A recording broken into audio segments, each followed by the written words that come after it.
Hi, welcome to Bearded Meeple. When I was a kid, it was here's a rock and a stick, go play.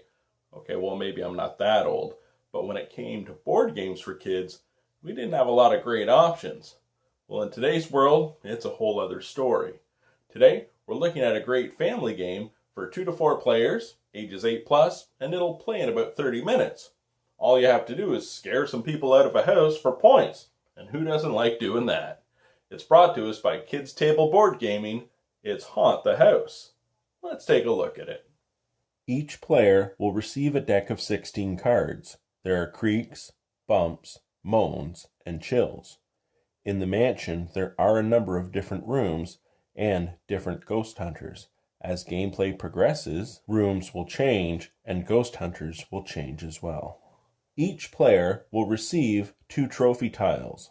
These will be used in conjunction with the gear icons on Ghost Hunter cards to earn points. Each Ghost Hunter card also will indicate what cards need to be played to scare that Ghost Hunter out of the mansion, and each room has an associated ability. And there are 30 phantom cards you can add for advanced gameplay. Shuffle the rooms and lay out 4 in the play area. Be sure to leave enough space above and below each room, as that's where you'll be playing cards. But for the purpose of the video, I have it set as such. Shuffle the Ghost Hunter deck and place 1 Ghost Hunter in each room. Each player will receive 1 red and 1 blue trophy tile that you will keep secret. Shuffle your deck and draw 3 cards, keeping them secret as well. We're ready to begin. On your turn, you can either take 2 actions or yell, "Boo!" If you take 2 actions, you may draw up to 3 scares, play a face-down scare, or place a face-up scare. If you start your turn with no cards in hand, or even 1, you may use an action to draw up to 3 cards. To scare this ghost hunter out of the mansion, you need to meet the requirements: a moan, a bump, and 2 creaks. When you play a card below the room, the card is played face down, so you may be bluffing as to what you played. However, if you play a card above the room, it must be played face up, and it must meet the requirements of that ghost hunter. By doing so, you are able to enact the ability of the room. When you yell boo, you are attempting to scare that ghost hunter out of the mansion. You may do so by using the face-up cards, face-down cards, and even cards in your hand. Any face-down cards will be revealed, and each player that played a matching scare will receive a skull token for a point. The player that yelled boo will gain the Ghost Hunter card if all the requirements are met to use as points at game end.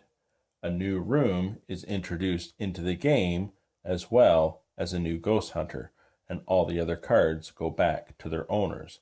However, once the cards are revealed, if there still aren't enough to meet those requirements, but the player who said boo has the correct cards in hand, they may play them and then collect the Ghost Hunter card. And while cards that are played as a bluff are always returned to their owner, if it was a bad boo and the cards do not meet the requirements and the player who said boo doesn't actually have the right ones in hand, the cards that are played at the bottom are returned, the Ghost Hunter and the room stay for another player to possibly win the card.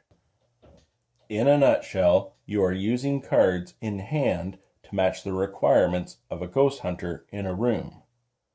By playing a card face down, you have the chance to bluff your opponents. If the card matches the icon, you'll receive a skull token as a point. Cards played face up must match icons, but you are then able to use the ability of the room.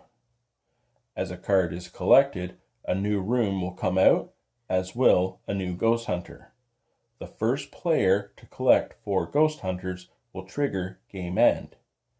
Each other player will have another chance to yell boo or pass, and then points are tallied based on skull tokens and your treasure tiles and the icons on your Ghost Hunter cards. The player with the most points will win.